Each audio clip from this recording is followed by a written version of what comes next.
जय हिंद साथियों, आप सभी का स्वागत करता हूं आप सभी के अपने channel SSDS education research centre पर। साथियों, आज की ये क्लास आपको बताएगी कि आपकी तैयारी वाकई में कितनी हो चुकी है। क्या आप SSC GD में सिलेक्ट होने के लायक हो या नहीं हो, आज की ये वीडियो आपको बता देगी। क्योंकि मैंने साथियों यहाँ पर आपका पूरा पेपर लिया हूँ और पूरा आज आपका टेस्ट होगा। क्या होगा साथियों, आज आपकी एकदम रियल परीक्षा होगी, मैं कह सकता हूँ। अगर मैं इसमें जो आपको टारगेट दे रहा हूं वो टारगेट आप जो अचीव कर लेते हैं, पास कर लेते हैं, तो मेरा मानना है कि आपको कोई दुनिया की ताकत नहीं हरा सकती SSC GD 2025 की परीक्षा में। सबसे पहले मैं आपके सामने साथियों लेकर आऊंगा हिंदी के पूरे 20 सवाल जैसे एग्जाम में आएंगे। और अगर आपको वाकई में जीत हासिल करना है, यानी कि अभी ये जो प्रैक्टिस सेट है उसमें तकरीबन आपको 12 से 13 स्कोर करना होगा हिंदी के सेक्शन में। उसके बाद GS के सेक्शन में मैं आपको कितने क्वेश्चन आया हूं, 20 क्वेश्चंस लेके आया हूं। जब उसको स्टार्ट करूंगा तब उसका टारगेट बताऊंगा कि कम से कम आपको कितना स्कोर करना चाहिए। उसके बाद रीजनिंग को देखूंगा, देन आफ्टर मैथ को देखूंगा। तो बहुत तेजी में क्लास होगी क्योंकि ये आपका टेस्ट है। और पहला सवाल आपकी स्क्रीन पर है। ये कितना करना है आपको ध्यान रखना है, 13-14 यानी कि 12 से 13 प्रश्न करना है हिंदी के इन 20 सवालों में से। तो विलोम पूछा जा रहा है साथियों, हस्व का विलोम मुझे बताइए। अगर हस्व की अगर बताएं, आपने हस्व स्वर सुना होगा। देखिए, अगर हस्व स्वर का विलोम क्या हो जाएगा, दीर्घ हो जाएगा। हस्व स्वर का जो विलोम होता है दीर्घ स्वर होता है, यानी हस्व का विलोम दीर्घ होता है। जैसे कि दीर्घ स्वर का हो जाएगा बड़ा आ, बड़ी ई, बड़े ऊ। तो हस्व स्वर क्या हो जाएगा, छोटा आ, छोटी ई, छोटा ऊ। तो उसके बाद अगला सवाल है, बोला जा रहा है कि दिए गए शब्द का विलोम बताइए, यानी कि जागरण का विलोम क्या होता है। अगर जागरण की बात करें तो यहाँ पर निद्रा हो जाएगी आंसर, जिनका ऑप्शन सी के साथ है मैं कहूंगा बिल्कुल करेक्ट है। अगला सवाल है, कह रहा है कि अंधकार का आपसे पूछा जा रहा विलोम क्या होगा। देखिए, अंधकार का मतलब क्या होता है, अंधकार का मतलब होता है अंधेरा, और अंधेरा का विलोम क्या हो जाएगा, उजाला। और उजाला क्या इसको कहेंगे, नहीं, इसको बोलेंगे साथियों जो सूर्योदय को बोलेंगे या प्रकाश को। अगर यहाँ पर अंधेरा लिखा होता साथियों, अगर यहाँ पर साथियों अंधेरा लिखा होता तो यहाँ पर उजाला विलोम हो जाता, लेकिन यहाँ पर अंधकार लिखा हुआ तो इसका विलोम क्या होगा, प्रकाश होगा साथियों। तो जिनका आंसर ए के साथ है मैं कहूंगा बिल्कुल करेक्ट है। अगला सवाल देखिए, मुंह पकड़ना एक मुहावरा है और इस मुहावरे का मतलब क्या होता है, मुंह पकड़ने का मतलब क्या होता है। देखिए, लज्जित होना नहीं, अपहरण करना नहीं, बोल लेने देना। देखिए, किसी को बोल ना लेने देना इस एक तरीके से बोला जाता है, उसने मेरा मुंह पकड़ लिया, मैं बोल ही नहीं पाया। उसके बाद आपका 5वां सवाल है, उस विकल्प का चयन करिए जो इन मुहावरे का सही अर्थ है, यानी कि घर की मुर्गी दाल बराबर। ये SSC GD में कई बार सवाल पूछा जा चुका है, यानी लाभ के स्थान पर हानि कहते हैं, घर की मुर्गी दाल बराबर। घर की वस्तु को महंगी देना या महत्व देना। देखिए, घर की वस्तु को तुच्छ समझना यानी कि छोटा समझना ही इसको बोला जाता है, घर की मुर्गी दाल बराबर। तो जिन्होंने पहले सही आंसर दे चुके हैं ऑप्शन नंबर सी में, उनका आंसर बिल्कुल करेक्ट हो जाएगा। साथियों, टारगेट आपको ध्यान रखना है, टारगेट बहुत जरूरी है, क्योंकि इस बार मैं आपको हर हालत में सिलेक्ट करके दिखाना चाहता हूं। यानी कि मैं देखना चाहता हूं साथियों कि हर एक गांव से, हर एक घर से एक SSC GD का सिलेक्शन होना ही होना चाहिए हर हालत में, क्योंकि आपको सबसे ज्यादा जरूरत है इस वैकेंसी में, इस वैकेंसी के एग्जाम को क्रैक करने की। तो मैं अपनी पूरी मेहनत लगा दूंगा, भले मेरी जो है सांसें वो उखड़ जाएं, कुछ हो जाए, लेकिन मैं इस बार आपको सिलेक्शन दिलाकर रहूंगा। पहले देखिए, चादर से बाहर पैर पसारना एक मुहावरा है, और इस मुहावरे का मतलब क्या होता है साथियों मुझे बताइए। ठंड के समय चादर ओढ़ना नहीं, व्यय से आय अधिक करना नहीं, बिना परिश्रम के पैसे कमाना, आय से अधिक व्यय करना, यानी कि चादर से अधिक पैर पसारने को, यानी कि एक तरीके से बोला जाए जितनी आय है उससे अधिक व्यय है। कुल मिला के राइट आंसर आपका ऑप्शन नंबर डी के साथ। नेक्स्ट नंबर का क्वेश्चन है, कह रहा है कि निम्नलिखित वाक्यांश के लिए उपयुक्त सार्थक शब्द बताइए। यानी कि जिसने इंद्र पर विजय प्राप्त कर ली हो उसको क्या बोला जाता है साथियों, उसको इंद्रजीत बोला जाता है। ये आप लोग ध्यान रखेंगे, सवाल बहुत पूछा जाता है आपसे एग्जाम में। जिसने इंद्र पर विजय प्राप्त कर लिया हो उसे इंद्रजीत बोला जाता है। अब जिसके बालों में चंद्रमा है उसके लिए एक शब्द क्या होगा साथियों, वहां पर हम लोग चंद्रशेखर थोड़े ना बोलेंगे, चंद्रपाणी थोड़ो ना बोलेंगे, उसको चंद्रग्रहण भी नहीं बोलेंगे, उसको चंद्र चंद्रचूर्ण बोलेंगे, यानी कि जिसके बालों में चंद्रमा है उसको चंद्रचूर्ण बोला जाएगा, जिनका आंसर डी है, मैं कहूंगा बिल्कुल करेक्ट है। साथियों, अगर अभी तक आपने इस वीडियो को लाइक नहीं किया है तो तुरंत इस वीडियो को लाइक कर दीजिए। आपका कुछ नहीं जाता, लेकिन आपका एक सिंगल लाइक मुझे बहुत मोटिवेट करता है। और जिन लोगों ने अभी तक चैनल पर नए हैं और अभी तक चैनल को सब्सक्राइब नहीं किया है तो रेड कलर में आपको सब्सक्राइब दिख रहा होगा, और उसको दबा करके और घंटे जैसा जो निशान दिख रहा है उस पर ऑल पर क्लिक कर लीजिए। इससे क्या होगा, नोटिफिकेशन जो है आपका वो क्लास की पहुंचती रहेगी। अगला क्वेश्चन है कि जो व्यक्ति अच्छे आचरण वाला हो उसके लिए एक शब्द क्या होगा, तो उसको साथियों सदाचारी बोला जाता है, जो अच्छे आचरण का व्यक्ति होता है। जैसे कि आप हो, मैं हूं, तो हम सब कौन से हैं, अच्छे आचरण वाले हैं, तो कहेंगे सदाचारी हैं। अगला क्वेश्चन है आपकी स्क्रीन पर, बोला जा रहा है कि सही वर्तनी वाले शब्द का चयन करिए, यानी कि इसमें में से कौन से शब्द की वर्तनी बिल्कुल करेक्ट लग रही है। यहां पर प्रियदर्शी दिख रहा है, ऐसे लिखा जाएगा नहीं, प्रियदर्शी इसे लिखा जाएगा नहीं, तो ये कैसे लिखा जाएगा साथियों, जैसे आपका ऑप्शन नंबर ए में लिखा हुआ है ऐसे लिखा जाएगा।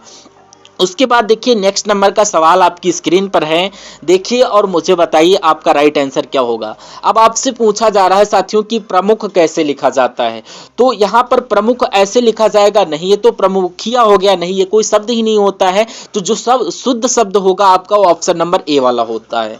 अगला क्वेश्चन आपको फिर से बताना है कि सही वर्तनी वाले शब्द, ये कोई शब्द नहीं है, ये भी कोई शब्द नहीं होता है साथियों। अब लेकिन कृषांगी की अगर बात करते हैं, एक शब्द होता है कृषांगी, तो कृषांगी कैसे लिखा जाएगा, जैसे ऑप्शन नंबर ए में आपका लिखा हुआ है, राइट आंसर हो जाता है। उसके बाद नेक्स्ट नंबर का सवाल कि तपस्वी ने बहुत तपने के पश्चात ये सिद्ध प्राप्त की या सिद्धि प्राप्त की, इस वाक्य में रेखांकित शब्द के स्थान पर जो भाववाचक संज्ञा आएगी वो आपको बताना है, क्या आएगी मुझे बताना। चलिए देखिए, तपस्वी ने बहुत तपने के बाद ये आना चाहिए, या तपवन आना चाहिए, या तपस्या आना चाहिए। मुझे लग रहा है यहाँ पर तपस्या आना चाहिए, यानी कि तपस्वी ने बहुत तपस्या के पश्चात ये सिद्धि प्राप्त की, तो यहाँ पर कौन सा शब्द आना चाहिए साथियों, ऑप्शन नंबर बी वाला शब्द आएगा, और यही आपका राइट आंसर होता है। उसके बाद देखिए अगला सवाल है, दिखाया जा रहा कि यहाँ पर रिक्त स्थान की पूर्ति करना है। जीवन में डैश होना अति आवश्यक है, आप होना, मधुरता होना, या अपना होना, या कोई होना। तो मैं कहूंगा साथियों यहाँ पर जो आपका शब्द आना चाहिए वो मधुरता आना चाहिए, यानी कि जीवन में मधुरता होना ये बहुत जरूरी है, ये अति आवश्यक है। उसके बाद देखिए निम्नलिखित में से किस विकल्प में भाववाचक, समूहवाचक और जातिवाचक संज्ञा का शब्द क्रम सही है। चलिए यहाँ पर अगर भाववाचक संज्ञा क्या होती, जिसमें भाव नजर आ रहा है, जैसे कि बात करें साथियों यहाँ पर मिठास हो गई, खटास हो गई, ये सब क्या है, भाववाचक संज्ञा है। उसके अलावा दोस्ती हो गई, दुश्मनी हो गई, ये सब क्या है, भाववाचक संज्ञा है। समूहवाचक की अगर बात करें, जैसे कि मान लीजिए कक्षा क्या हो गई, ये क्या हो गई, समूह हो गई। और अगला जो है भीड़ शब्द, ये समूह हो गया। जात की अगर बात करें तो आदमियों की एक जाति होती है, तो आदमी शब्द एक जातिवाचक संज्ञा हो जाएगा। पेड़ एक जाति है, तो एक जो है पेड़ भी एक जातिवाचक संज्ञा हो जाएगा। नदी शब्द भी जातिवाचक संज्ञा हो जाएगा, पहाड़ भी जातिवाचक हो जाएगा। लेकिन अगर व्यक्तिवाचक संज्ञा आ जाता तो वहां पर व्यक्तिवाचक संज्ञा पता क्या आता, अगर किसी नदी का नाम आ जाता, जैसे गंगा, यमुना, ये व्यक्तिवाचक हो जाती। अगर किसी पहाड़ का नाम आ जाता तो वो व्यक्तिवाचक हो जाता, किसी पेड़ का नाम आ जाता तो वो व्यक्तिवाचक हो जाता। तो कुल मिलाकर पहले भाववाचक, फिर समूहवाचक, फिर जातिवाचक, फिर आपको बताना है ऐसा ऐसा आपको कहां पर नजर आ रहा है, देखिए और मुझे बताइए। देखिए चांदनी, देखिए चांदी, पानी, दौड़ की अगर बात करें तो ये जातिवाचक नहीं है। कावेरी, दीपावली, ये भी नहीं होगा। दासत्व तो ये भाववाचक है, और फिर घौंद ये एक समूहवाचक है, और जुलाहा एक जातिवाचक है। तो मैं कहूंगा साथियों आंसर आपका किस ऑप्शन के साथ जाएगा, ऑप्शन नंबर सी के साथ जाएगा। तो उसके बाद नेक्स्ट नंबर का क्वेश्चन देखिए कि इनमें से कौन सा अमृत शब्द का पर्यायवाची। देखिए आपको मालूम होना चाहिए कि अमृत के आखिर कौन कौन से पर्यायवाची होते हैं। तो अमृत की अगर बात करें तो अमृत को साथियों सुधा कहते हैं, सोम कहते हैं, चीर नहीं कहते हैं, और अमी बोलते हैं। तो अमृत का पर्यायवाची चीर नहीं होगा, ये आपका राइट आंसर हो जाता है। चलिए नेक्स्ट नंबर का क्वेश्चन है। उसके बाद देखिए यह हाथी विशालकाय है, और इस वाक्य में अगर बात करते हैं साथियों, जो एक रेखांकित एक तरीके का जो शब्द है, ये आपको देखना है। क्या देखना है, चलिए यहाँ पर अगर बात करें साथियों, यहाँ पर रेखांकित शब्द है, इसके लिए उचित पर्यायवाची शब्द का आपको बताना कि क्या होगा।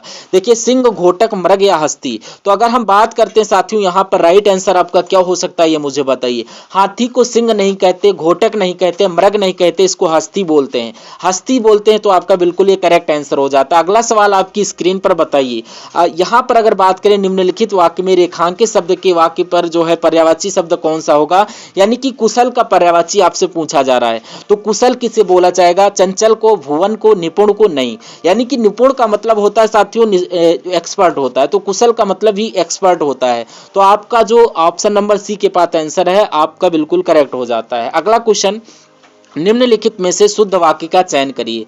यानी कि एक 4 वाक्य आपके सामने है, 4 वाक्य में से एक वाक्य आपका शुद्ध होगा, 3 वाक्य अशुद्ध होंगे। तो आपको बताना है इनमें से शुद्ध वाक्य कौन सा है। यह कमरा सब कमरों से बड़ा है, यह कमरा सब कमरों से बड़ा है, ये बड़ा होना चाहिए। यह कमरा सब कमर से बड़ा होना चाहिए, कमरा होना चाहिए। यह कमर सब कमरों से बड़ा, ये मैं कहूँगा कौन सा शब्द इस वाक्य में सही है, तो ए वाला वाक्य बिल्कुल सही हो जाता है। अगर ए वाला वाक्य आपका बिल्कुल सही हो जाता है। अब यहां पर आपको बताना है अशुद्ध वाक्य कौन सा होगा। 3 वाक्य शुद्ध है और 1 वाक्य गलत है, गलत वाक्य को आपको चयन करना।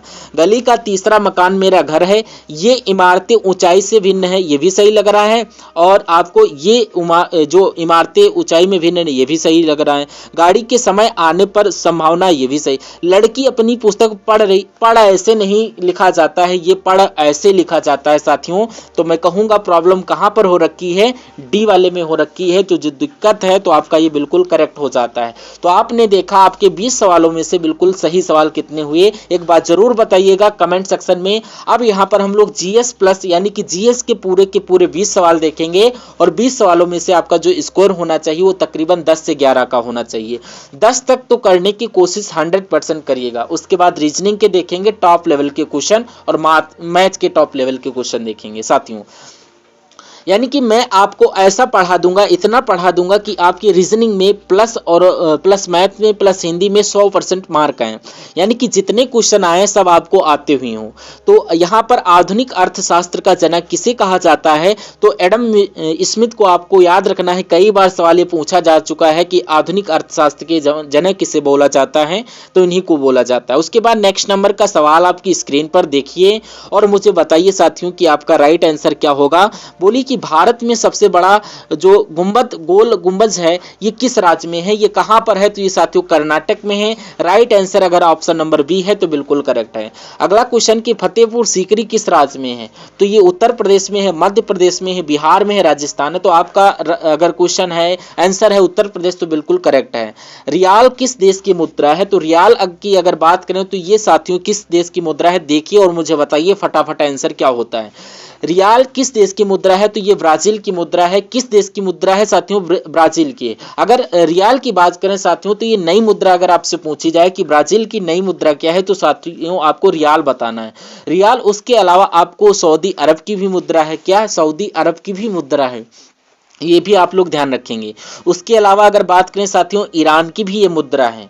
और नेक्स्ट नंबर का सवाल आपकी स्क्रीन पर बोला जा रहा है कि इटली की मुद्रा किस नाम से है। कुल मिला के आपसे क्वेश्चन पूछा जाएगा कि फटाफट आंसर करके मुझे बता दीजिए। तो अगर आपका आंसर साथियों यहाँ पर यूरो है तो मैं कहूँगा बिल्कुल करेक्ट है, यानी कि इटली की मुद्रा यूरो ही है। अगला सवाल है आपकी स्क्रीन पर बोला जा रहा है कि बांधवगढ़ बांध रिजर्व किस राज्य में है, तो ये साथियों मध्य प्रदेश में है। Right answer option number D के साथ जाएगा। अगला क्वेश्चन है, बोला जा रहा है कि पिन घाटी राष्ट्रीय उद्यान कहाँ स्थित है, तो ये राष्ट्रीय उद्यान आपका हिमाचल प्रदेश में स्थित है। आप लोग ध्यान रखेंगे। आंसर जिनका ऑप्शन नंबर सी था मैं कहूंगा बिल्कुल करेक्ट है। अगला सवाल है कहला कि निम्नलिखित में से कौन मुगल शासक वीणा वादन के लिए जाने जाते हैं, यानी कि अकबर की क्या वीणा बजाया करते थे, हुमायूं और औरंगजेब या बाबर। तो मैं कहूंगा कि औरंगजेब की अगर मैं बात करूं तो वीणा वादन के लिए प्रसिद्ध हैं, कौन, औरंगजेब। उसके बाद देखिए नेक्स्ट नंबर का सवाल है साथियों कि मुगल सम्राट अकबर की अगर बात करूं तो अकबर किस वाद्य यंत्र को बजाने में बहुत ही कुशल थे, तो ये साथियों नकारा बजाया करते थे। क्या बजाया करते थे? नकारा बजाया करता थे अकबर साहब।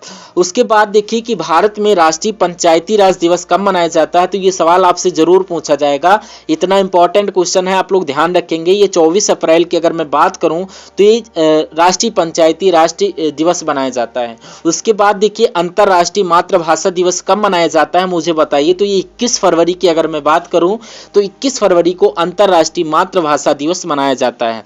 अगले नंबर का सवाल है साथियों कि मानव द्वारा जो सबसे ज्यादा जो अनाज इस्तेमाल किया गया है, तो ये सबसे ज्यादा जो है आपका जौ जो है सर्वप्रथम यूज किया गया था। मानव के द्वारा सर्वप्रथम जो सबसे पहले यूज किया गया था वो जौ ही था। अगला क्वेश्चन कि गंगा के मैदान में मानव बस्ती का प्राचीनतम अवशेष कहाँ मिलता है, तो ये आपका जो है कालपी में मिलता है। राइट आंसर हो जाता है। उसके बाद देखिए शेरशाह सूरी अथवा शेर खान का असली नाम क्या था, तो इनका नाम साथियों फरीद खां था। क्या नाम था? फरीद खां इनका असली नाम था। उसके बाद देखिए साथियों क्या बोला जा रहा है आपसे क्वेश्चन, इनमें से किस खान ए खाना यानी कि खान ए खाना की उपाधि से सम्मानित किया गया है, ये मुझे बताना है। देखिए किसे सम्मानित किया गया है ये आपसे पूछा जा रहा है। तो अगर आपसे बात करें कि अब्दुल रहीम की, तो रहीम साहब को जो है खान ए खाना की उपाधि से सम्मानित किया गया था। तत्बोधनी सभा की स्थापना किसके द्वारा की गई, मुझे बताइए। क्वेश्चन बहुत इंपॉर्टेंट है, ये समझ लीजिए साथियों। स्टार लगाकर इसको मनोमस्तिष्क में अपने स्टोर कर लीजिए। सवाल आपसे पूछा जा सकता है कि जो है तत्बोधि सभा की स्थापना की अगर बात करें किसके द्वारा की गई, तो ये देवेंद्र नाथ टैगोर के द्वारा की गई। और कब की गई, तो ये 1839 में की गई। ये भी आपको मालूम होना चाहिए। एक पुस्तक है साथियों सत्यार्थ प्रकाश, और इस पुस्तक के लेखक कौन है, तो ये साथियों स्वामी दयानंद जी हैं इसके लेखक हैं। याद रखिएगा स्वामी दयानंद सरस्वती जी हैं। अब अगले नंबर का सवाल है, कह रहा है कि भारतीय जनता पार्टी के गठन के पश्चात इसके जो है अध्यक्ष कौन था, तो यहाँ पर इसके जो अध्यक्ष थे ये कौन बने थे साथियों, AB वाजपेयी थे। ये आपको याद रखना है, अटल बिहारी वाजपेयी बने थे, ये बात आप लोग याद रखेंगे। अगला क्वेश्चन है, कह रहा है कि भारतीय राष्ट्रीय कांग्रेस की अगर बात करें ये किस वर्ष हुआ, किस वर्ष गठन हुआ, तो यहाँ पर भारतीय राष्ट्रीय कांग्रेस का गठन 1885 में हुआ था। कब हुआ था साथियों? 1885 में हुआ था, ये आप लोग याद रखेंगे। उसके बाद देखिए हाल ही में होने वाले महिला T20 वर्ल्ड कप में भारतीय टीम का कप्तान किसे बनाया गया, तो साथियों इनका नाम है हरमनप्रीत कौर। क्या नाम है इनका? नाम है हरमनप्रीत कौर। और यही महिला T20 वर्ल्ड कप में भारतीय टीम के कप्तान के रूप में बनाए गए। उसके बाद देखिए नेक्स्ट नंबर का सवाल है, देखिए और मुझे बताइए राइट आंसर आपका क्या होता है। तो यहाँ पर आपके 40 सवाल हो चुके हैं। अब आप टॉप लेवल के रीजनिंग और मैथ के सवालों को देखेंगे। चलिए अब आप लोग यहाँ पर देखिए रीजनिंग के सवाल देखेंगे। रीजनिंग का कुछ इंपॉर्टेंट क्वेश्चन है जो कि यहाँ पर मैथ के कुछ इंपॉर्टेंट क्वेश्चन हम लोग यहाँ पर देखेंगे।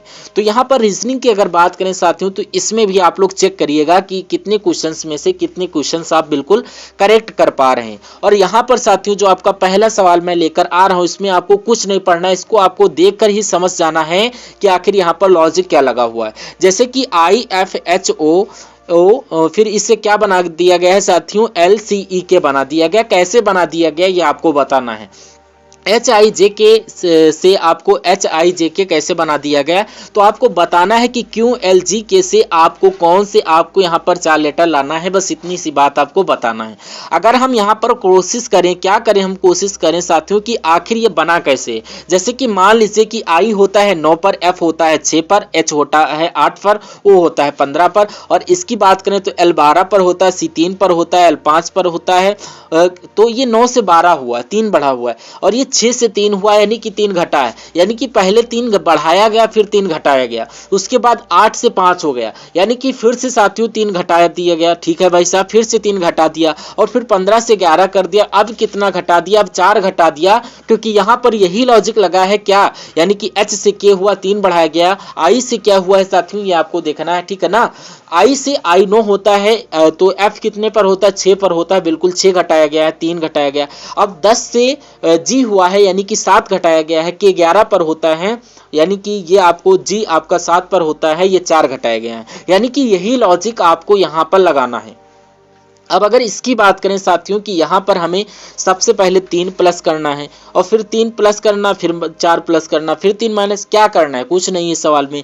अब अगर ये होता है साथियों 7 पर, एल होता है 12 पर और जी होता है आपका 7 पर और ये होता है 11 पर। 7 में अगर 3 प्लस करेंगे तो आपका 10 आ जाता है और 10 पर क्या होता है साथियों, एक सेकंड, यहाँ पर अगर साथियों क्या किया गया, 3 प्लस किया गया है तो इसमें सॉरी 3 प्लस करेंगे, ये 17 पर होता है। सॉरी देखिए ये थोड़ा मिस्टेक, ये जो क्यों होता है 17 पर होता है, 12 पर होता है, जी 7 पर होता है कि 11 पर होता है। तो इसमें 3 प्लस करेंगे क्या आ जाएगा 20 और 20 पर होता है टी। एल में होता है 3 माइनस करेंगे -9 हो जाएगा, 9 पर होता है आई और जी में भी 3 माइनस करेंगे तो क्या आ जाएगा, एक तरीके से डी आ जाएगा। और के में क्या माइनस करेंगे, 4 माइनस करेंगे तो यहाँ पर 8 आ जाएगा और 8 पर होता है क्या 7, 4 माइनस करेंगे सॉरी यहाँ पर 7 आ जाएगा और 7 पर होता है जी। तो टी आई डी जी कहाँ पर लिखा हुआ है, तो ये ऑप्शन नंबर बी में लिखा हुआ है और यही आपका बिल्कुल करेक्ट आंसर हो जाएगा। इसको आपको नहीं पढ़ना चाहते हो तो आप एक बार पढ़ लीजिए, लेकिन अगर बात करें सवाल आपका यहां से शुरू होता है, सवाल आपका ये है और 4 आपका क्या है ऑप्शन है यहाँ पर।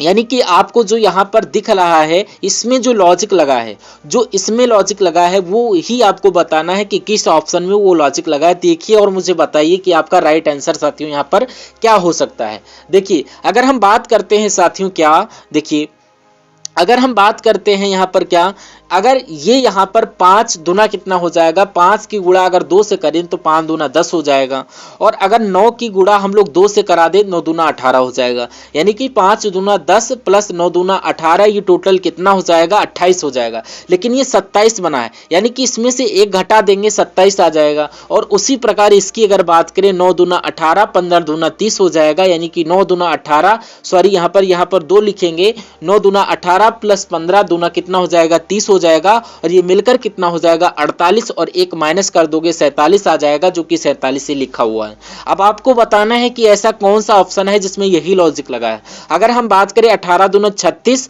और 18 दूना 36 और 5 दूना 10 और 5 दूना 10, ये टोटल मिलकर कितना हो जाएगा साथियों 46 हो जाएगा। एक घटाया गया है तो एक घटाएंगे तो क्या साथियों यहाँ पर 45 आएगा, यहाँ पर 45 लिखा हुआ है। बिल्कुल साथियों यहाँ पर मैं कहूंगा जो लॉजिक यहाँ पर लगा हुआ है वही लॉजिक यहाँ पर लगा हुआ है इस ऑप्शन में। तो क्या इस ऑप्शन में वो लॉजिक लगा रखा है 6 दूना और 11 दूना, 6 दूना 12 11 दूना प्लस 22 हो जाएगा। तो ये तो साथियों कितना बनना है 34 ही बनना है। अब इसमें एक प्लस करेंगे तब ये 35 आएगा, नहीं हमें एक माइनस करना है। तो कुल मिला के बी सी डी में वो लॉजिक नहीं लगा है। अब नहीं लगा है तो ये क्या होगा, यही आपका बिल्कुल करेक्ट आंसर हो जाता है। बहुत बढ़िया, वेरी गुड क्लास। अब चलिए नेक्स्ट नंबर का क्वेश्चन आपकी स्क्रीन पर देखिए। क्वेश्चन की अगर बात करें, क्वेश्चन बहुत शानदार है, सभी वही क्वेश्चंस हैं जिस टाइप्स के क्वेश्चन आपके एग्जाम में पूछे जाते हैं। तो आपको बहुत ध्यान से साथियों इस क्लास को वॉच करना है, ठीक है ना। कह रहा है कि RELATIV को क्या लिखा जाता है साथियों, GXKVCNGT लिखा जाता है। और उसी प्रकार THYSICAL को NCEKUAJR लिखा जाता है। तो आपसे पूछा जाता है कि QUANTITY को क्या लिखा जाता है, बस इतनी सी बात आपको बताना है। बस इतनी सी बात, ये चीज हम लोग लिख लेते हैं कि RE आपको थोड़ा सा क्लियर हो जाए, क्योंकि ये इधर है और इधर हो सकता है आपके समझ में ना आए। तो रिलेटिव हम लोग यहाँ पर लिख लेते हैं। रिलेटिव को हमने यहाँ पर लिख लिया। अब इसके नीचे यही आना चाहिए, जैसे कि R के नीचे G और यहाँ पर E के नीचे X और यहाँ पर K V और C N और G और T। अब यहाँ पर लॉजिक कितना लगा हुआ है, तो लॉजिक मैं आपको बता देता हूँ बहुत आराम से। देखिए क्या, देखिए यहाँ पर साथियों R है, क्या है R से यहाँ पर T हुआ है, 2 प्लस किया गया है, 2 प्लस किया गया है। आपको R से T हुआ 2 प्लस किया गया है। E होता है 5 पर, G होता है 7 पर, 2 प्लस किया गया है। L 12 पर होता है, N 14 पर होता है, 2 प्लस किया गया है। C फिर आपको 2 प्लस किया, I से K 2 प्लस, V से X 2 प्लस, E से G। जब आप साथियों इसमें देखोगे, इसमें और इसमें जब देखोगे, इसमें भी 2 प्लस किया गया। कैसे, T होता है 16 पर, R होता है 18 पर, H होता है 8 पर, J होता है 10 पर, ऐसे साथियों प्लस किया गया है। तो मैं कह सकता हूं यहाँ पर भी 2 प्लस 2 प्लस 2 ही होगा। कैसे करेंगे ये आपके लिए, आपको ये बहुत आसान हो जाएगा सवाल। 1 2 3 4 5 6 7 8।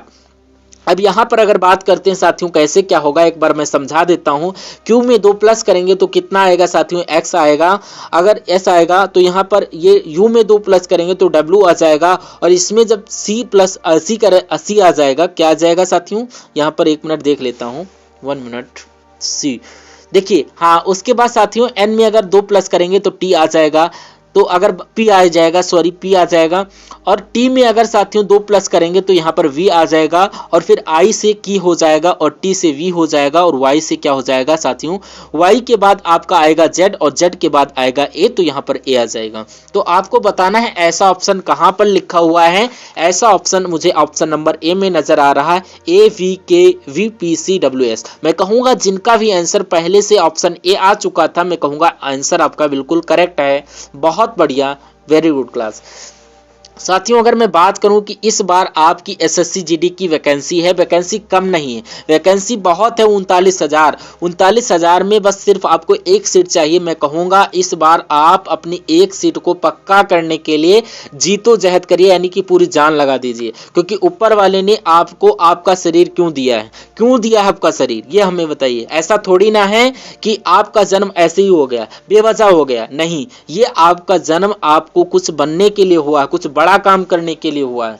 तो ये लाइफ किसी को अच्छी नहीं लगती कि वो पैदा हो और वो अपना नॉर्मल सा जीवन, कोई साधारण सा जीवन बिताकर अपनी दुनिया से विदा हो जाए। लेकिन नहीं, अगर पैदा हुई हो इस दुनिया में, भारत में पैदा हुई हो, तो कुछ ऐसा काम करो कि अपने देश का नाम रोशन करके जाओ, और अपना और आपके जो परिवार वाले हैं और उनकी भी एक तरीके से आप उनके नज़रों में आपकी क्या रिस्पेक्ट हो जाएगी, ये जॉब के बाद आपको पता चलेगा। अभी तो आपकी जो रिस्पेक्ट है, मेरा मानना है अच्छी रिस्पेक्ट होगी, लेकिन कुछ लोगों को परिवार वाले, जो उनके एक तरीके से फैमिली वाले होते हैं, बैकग्राउंड में जो भी दूर के रिलेशन के होते हैं, कुछ नहीं समझते। लेकिन जब साथियों आपका रोजगार एक मिल जाता है, जब एक सरकारी रोजगार, मेन चीज सरकारी, तो यहाँ पर एसएससी जीडी की बहुत शानदार जॉब होती है, वो मिल जाती है, तो उनका नजरिया चेंज हो जाता है साथियों, पूरी तरीके से उनका नजरिया चेंज हो जाता है। तो यहाँ पर अगर आपको अपने लिए सबका नजरिया चेंज करना है तो आपको 39,000 में से 1 सीट लेना ही लेना होगा। मैं आपके लिए पूरी कोशिश करूंगा, मैं इतना आपको पढ़ाऊंगा अपने चैनल के माध्यम से कि रीजनिंग का एक सिंगल कॉन्सेप्ट भी ऐसा ना हो जो आप कर ना पाओ। मैं आपको मैथ का भी हर एक सवाल करवाऊंगा, मैं आपको हिंदी बहुत अच्छी करवाऊंगा, सामान्य ज्ञान बहुत अच्छे से पढ़ाऊंगा, करंट अफेयर पढ़ाऊंगा, मैं आपको पूरा बलवान बनाकर ही भेजूंगा आपके रियल एग्जाम सेंटर पर। तो आप जुड़ जाइए SSDS एजुकेशन रिसर्च सेंटर पर, सब्सक्राइब करके बेल आइकन को दबा दीजिए, एकदम चिपक जाइए। जो लग के तैयारी करता है, मेहनत वही करता है, उस सिलेक्शन उसी का होता है। ये नहीं होना चाहिए कि एक क्लास देख लिया, बाकी 3 दिन के बाद फिर तीसरी क्लास देख रहे हैं, फिर 2-3 दिन की बाद छुट्टी कर दे। नहीं, regularity and punctuality and sincerity is very most important है। तो ठीक है ना। खैर, इस सवाल की मैं बात करूं कि इस टाइप का कॉन्सेप्ट आपसे जरूर पूछा जाता है।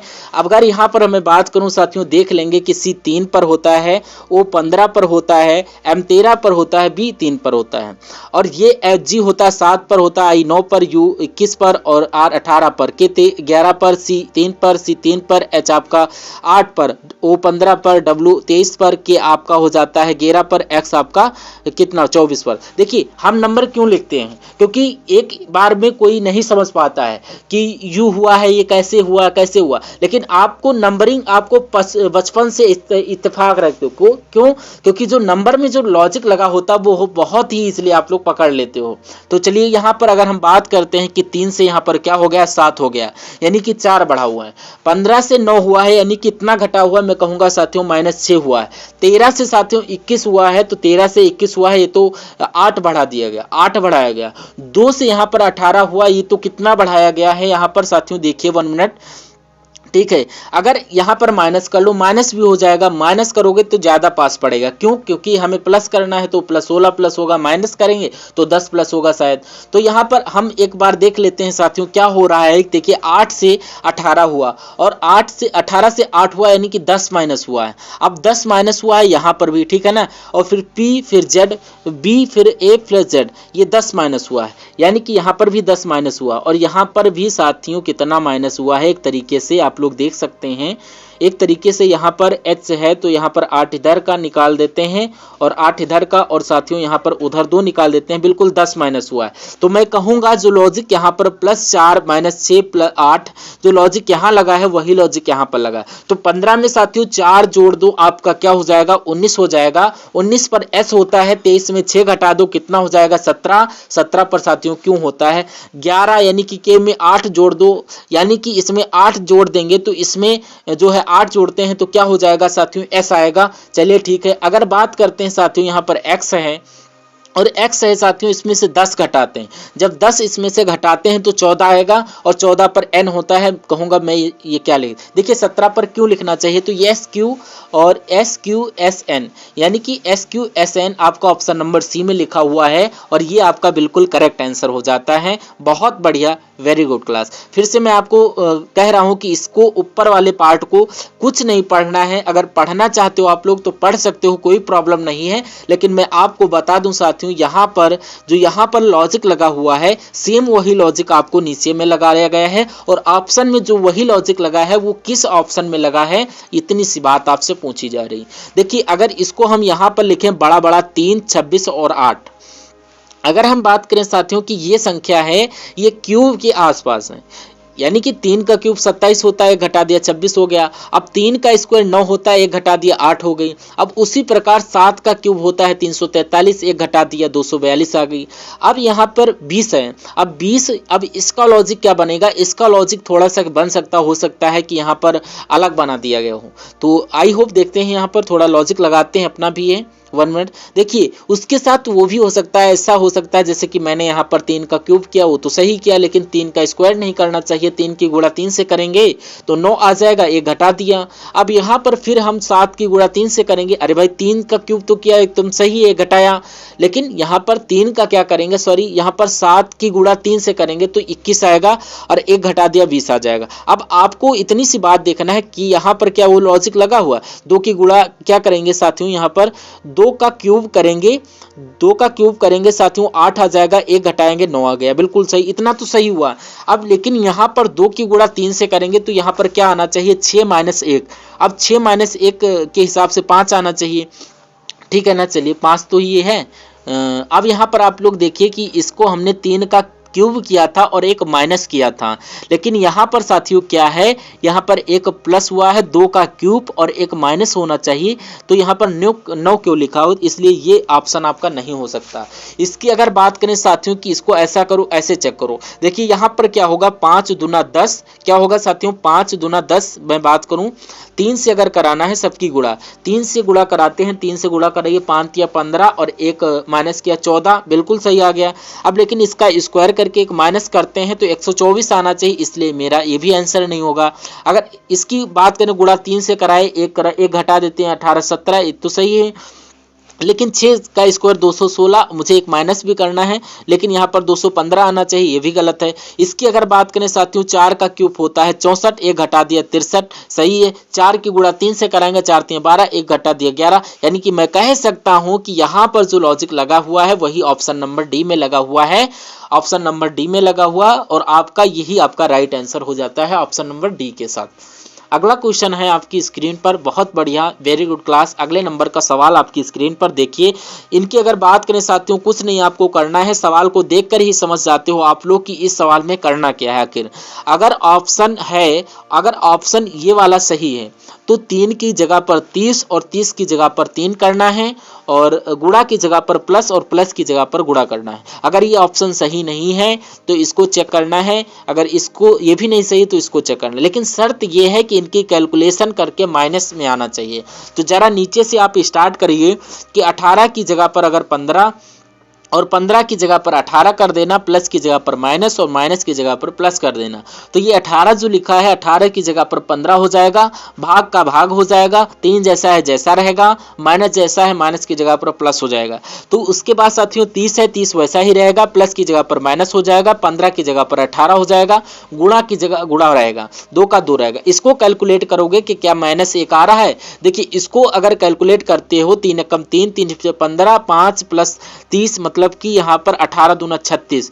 अब यहाँ पर अगर बात करें प्लस माइनस घटेगा, घटकर 1 आएगा, घटकर कितने आएगा, सॉरी 6 आएगा, माइनस आएगा। तो यहाँ पर 5 अगर ये होता 6 - 5 यानी कि ये 1 प्लस का बच जाता, लेकिन 5 में से 6 जाएगा, 1 बचेगा, तो वो माइनस का बचेगा। मैं कहूँगा बिल्कुल सही, इसकी कैलकुलेशन करिए और ये वाला जो ऑप्शन है ये सही माना, इसीलिए हमें एक -1 मिल चुका है, तो यही आपका बिल्कुल करेक्ट आंसर हो जाता है। उसके बाद देखिए नेक्स्ट नंबर का सवाल आपकी स्क्रीन पर देखिए और मुझे बताइए कि अब यहाँ पर राइट आंसर क्या हो जाएगा। चलिए देखिए और मुझे बताइए। WITNESS को क्या लिखा जाता है, SSENTIW। अब उसी प्रकार SILENCE को क्या लिखा जाएगा, ECNELIS। अब हमें करना क्या, उसी प्रकार PROTECT को क्या लिखना है ये मुझे बताना है। देखिए यहाँ पर एक चीज मुझे समझ में आई, जो SS लास्ट के 2 वर्ड हैं, ये जो लास्ट के 2 वर्ड हैं इनको यहाँ पर लगाया गया। अब CE जो लास्ट के 2 वर्ड हैं ये यहाँ पर लगाए गए हैं, तो लास्ट के जो 2 वर्ड हैं ये कैसे लगाए गए साथियों। देखिए CE है तो EC, मतलब कि अच्छा ये एक चीज और है, देखिए SS जो N वाला है ये E, इन N जो है ये यहाँ लिख दिया। अरे पूरा मैटर समझ में आ गया। देखिए क्या पूरी बात में समझ में गया। देखिए कुछ नहीं करना है, देखिए सबसे अंत में जो है वो सबसे पहले आ जाएगा, फिर ये C वाला यहाँ पर आ जाएगा, फिर ये E वाला यहाँ पर आ जाएगा, फिर T आ जाएगा, फिर O आ जाएगा, फिर P आ जाएगा। इतना सा काम है, आपको देखना है ऐसा कहाँ पर लिखा हुआ TCE TORP कहाँ पर लिखा हुआ है, ऑप्शन नंबर बी में लिखा हुआ है। ये क्या होगा, ये आपका बिल्कुल करेक्ट आंसर हो जाता है। बहुत बढ़िया, very good class. Next number का सवाल देखिए, इसमें आपको बताना है कि सबसे विषम ऑप्शन कौन सा है। यानी कि 3 ऑप्शन ऐसे होंगे जिसमें एक लॉजिक नजर आ रहा होगा आपको, लेकिन एक ऑप्शन ऐसा होगा जिसमें कुछ अलग लॉजिक आपको नजर आ रहा होगा। जैसे कि अब 4 और 48, यानी कि 4 से 48 कैसे बनाया गया है, 6 से 180 कैसे बनाया गया, 8 से 448 कैसे बनाया गया है, 9 से कैसे 39 639 बनाया गया। अगर ऑप्शन ए की मैं बात करूं, देखिए यहाँ पर 4 लिखा हुआ है, 4 का क्यूब क्या होता है साथियों, 4 का क्यूब होता है 64 और 4 का स्क्वायर क्या होता है 16। जब इनको घटाओगे, यानी कि जब इनको घटाओगे तो मेरे हिसाब से 48 आ रहा है। अब उसी प्रकार अगर मैं बात करूं 6 का स्क्वायर क्या होता है साथियों, 6 का क्यूब क्या होता है 216 होता है और 6 का स्क्वायर क्या होता है 36 होता है। तो इनको जब घटाओगे साथियों कितना आ जाएगा आपका 180 आ जाएगा। और यानी कि जो यहाँ पर लॉजिक लगा है वही लॉजिक यहाँ पर लगा हुआ है। आप इसको देखिए, 8 का क्यूब क्या हो जाएगा साथियों, 8 का क्यूब 512 हो जाता है और 512 में से 8 का स्क्वायर घटाएंगे तो 64 आएगा। इनको घटाओगे 12 में से 4 तो साथियों 8 जाएगा और फिर यहाँ पर 4, फिर यानी 448 यहाँ पर आएगा। तो यहाँ पर जो लॉजिक लगा है क्या वही लॉजिक यहाँ पर लगा हुआ है, देख लीजिए। 9 का क्यूब क्या हो जाएगा 729 हो जाएगा, 9 का स्क्वायर 81 हो जाएगा और इनको घटाइए तो साथियों यहाँ पर 8 बचेगा और यहाँ पर अगर बात करें कितना बचेगा तो 64 आ जाएगा। 64 यहाँ पर भी लिखा हुआ है 64 648 आया नहीं, मैं कहूंगा यहाँ पर बिल्कुल अलग लॉजिक लगा हुआ है। अलग लॉजिक लगा हुआ तो ये सबसे अलग हो जाएगा, सबसे विषम हो जाएगा। तो यही आपका बिल्कुल करेक्ट आंसर हो जाता है। उसके बाद देखिए साथियों, कथन और निष्कर्ष वाला आपके सामने सवाल है और इस सवाल को आपको देखना है और राइट आंसर आपको बताना है। देखिए बहुत अच्छा लगता है कथन और निष्कर्ष वाले सवाल को करने में। 2 कथन है, 2 निष्कर्ष हैं। कथन के अकॉर्डिंग आपको बताना है कौन सा निष्कर्ष सही है, कौन सा निष्कर्ष गलत है। कह रहा है कि कुछ भी ए है, मतलब कि मान लीजिए ये कुछ बी है पूरे के पूरे। अब कह रहा है कुछ भी, मान लीजिए कि इतने भी, मान लीजिए इतने भी क्या है ए हो गए। अब यहाँ पर उसके बाद कह रहा है कि कोई सी भी नहीं है, क्या मान लीजिए ये सी हो गया, ये सी हो गया। अब ये सी जो है ये बी नहीं है, नहीं होगा। बी के लिए हमने क्या बना दिया, कट बना दिया कि कोई सी जो है ये बी नहीं हो सकता। अब निष्कर्ष को पढ़िए कि कोई सी ए नहीं है, यानी कि कोई सी क्या ए नहीं, ऐसी तो जानकारी हमें नहीं है। यानी कि कथन में ऐसी कोई जानकारी नहीं दी गई है कि कोई सी ए है या कोई ए सी नहीं है। तो जब कोई जानकारी नहीं दी जाती है, जब कोई जानकारी हमें नहीं होती है और वो निष्कर्ष में आ जाती है तो हम उसको गलत मानते हैं, तो ये आपका गलत हो जाएगा। अब उसको पढ़िए कि कोई भी सी नहीं है, कोई भी सी नहीं, ये जानकारी हमें दी गई है, कहा गया है कि कोई सी भी नहीं है। तो कोई सी बी जब नहीं है तो कोई बी सी कैसे हो सकता है, तो ये आपका सही हो जाएगा। यानी कि दूसरा वाला आपका सही है, और ऐसा कहां पर लिखा हुआ है, ऐसा ऑप्शन नंबर बी में लिखा हुआ है, ये आपका क्या होगा, ये बिल्कुल आपका करेक्ट आंसर हो जाएगा। रिपीटेड क्वेश्चन हो जाएगा, कोई दिक्कत नहीं। उसके बाद देखते हैं अगले नंबर का सवाल है आपकी स्क्रीन पर, देखिए और मुझे बताइए आपका राइट आंसर क्या होगा। देखिए अब यहां पर अगर बात करें साथियों इस सवाल की, तो इस सवाल में कैसे क्या होगा, यहां पर है अभिभावक, स्नातक, क्रिकेटर, यानी कि इसमें आपको बताना है कौन सा आरेख बनेगा। नीचे आरेख आपके दिए गए हैं। मान लीजिए साथियों कि क्या है, ये आपके क्रिकेटर हैं। अब हो सकता है कुछ क्रिकेटर आपके स्नातक कर रहे हो, स्नातक पास किए हो, या कुछ क्रिकेटर हो सकता है आपके अभिभावक हों, और या कुछ अभिभावक कुछ अभी स्नातक भी हो। अब कुछ क्रिकेटर स्नातक भी हो सकते हैं। तो कुल मिला के ये ऐसा आरेख किस ऑप्शन में बना हुआ है, ऐसा तो साथियों ऑप्शन नंबर बी में बना हुआ है। यही आपका बिल्कुल करेक्ट आंसर हो जाता है। बहुत बढ़िया, वेरी गुड क्लास। अब फिर से साथियों कथन आपके सामने आ गया और 2 निष्कर्ष आपके नीचे आ गए।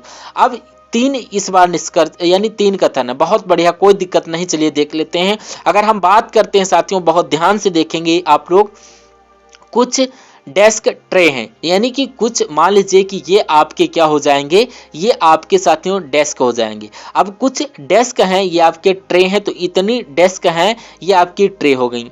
अब कह रहा है कि कुछ ट्रे प्लेटें हैं, मतलब कि अगर कुछ ट्रे की बात करें साथियों, यहाँ पर कुछ ट्रे आपकी क्या हो जाएंगी, कुछ ट्रे आपकी क्या हो जाएंगी, कुछ ट्रे आपकी प्लेटें हो जाएंगी। तो ये प्लेटें होंगी, ठीक है।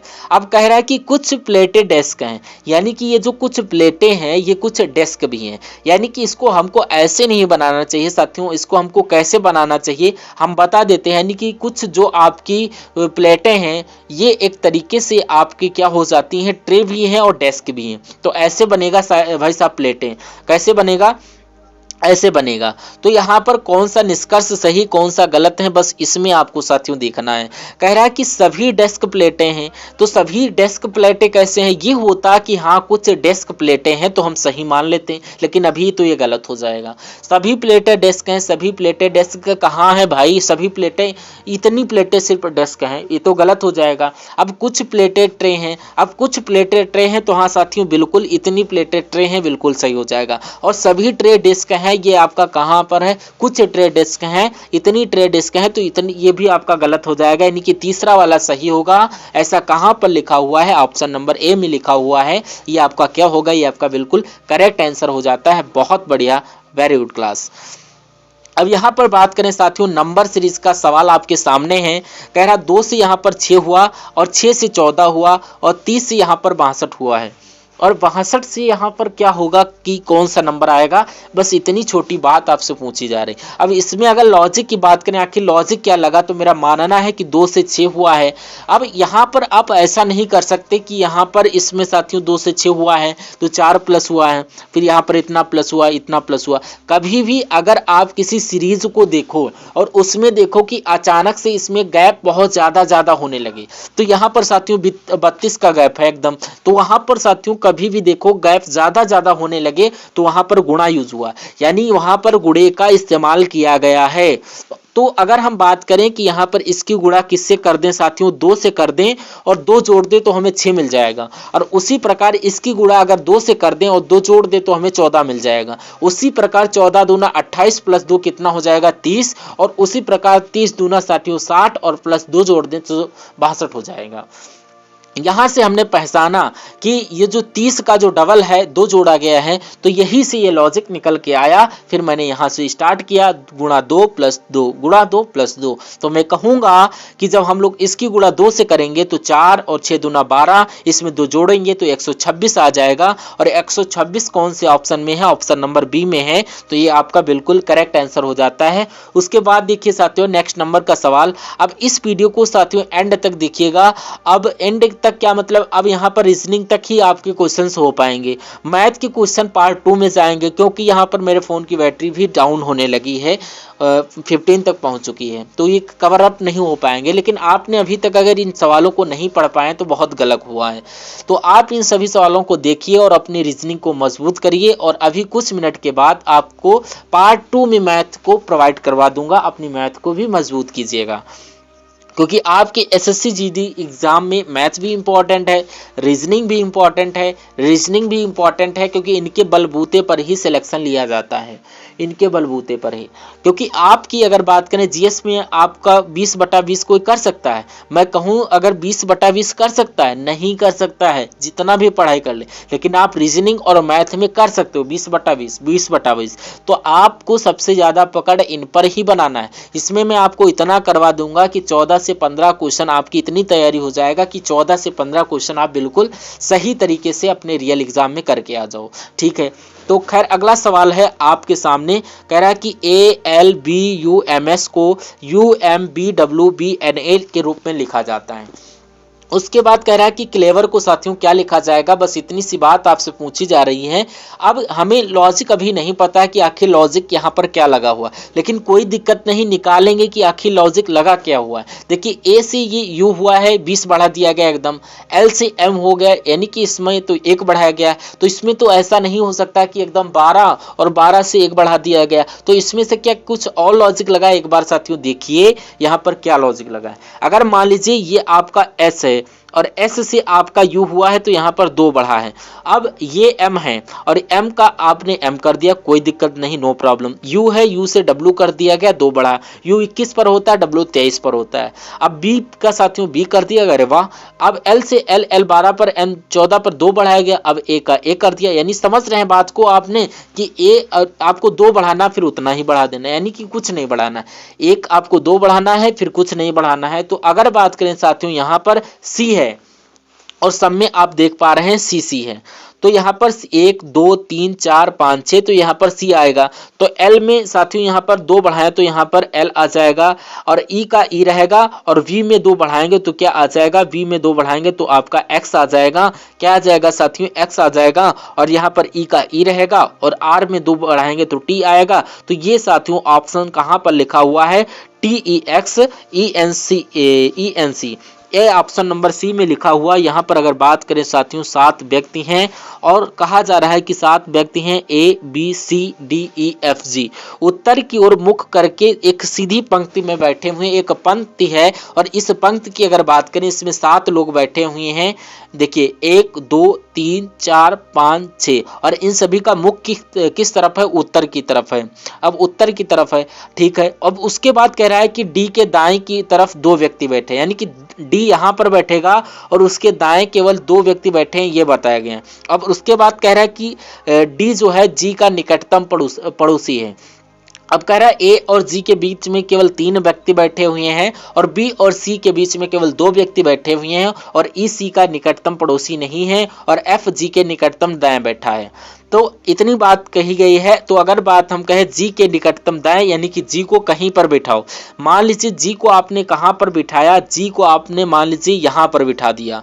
जी का निकटतम आपने यहां पर एफ बैठा हुआ है, यानी कि एफ को आपने साथियों यहां पर बिठा दिया। तो उसके बाद साथियों एक पढ़ो और कि डी के दाएं केवल 2 व्यक्ति बैठे हुए हैं, डी के दाएं केवल 2 व्यक्ति बैठे हैं। अगर बात करें हम साथियों, तो यहाँ पर हम साथियों डी को यहाँ पर बिठा लें, या एक काम ऐसा करो कि मुझको क्या करना चाहिए, डी को यहाँ पर यहाँ बैठाना चाहिए, और जी को यहाँ पर बिठाना चाहिए, एफ को यहाँ बिठाना चाहिए। अब हमारी कंडीशन 2 यहाँ पर पूरी हो चुकी हैं। कैसे कैसे 2 कंडीशन पूरी हुई हैं, कहा गया था कि डी के दाएं केवल 2 व्यक्ति हैं, डी के दाएं केवल 2 व्यक्ति है। अब कहा गया था साथियों कि जी जो है ये डी का एक निकटतम पड़ोसी है, ये इधर कहा गया है कि जी का निकटतम दाएं कौन बैठा है, एफ बैठा है।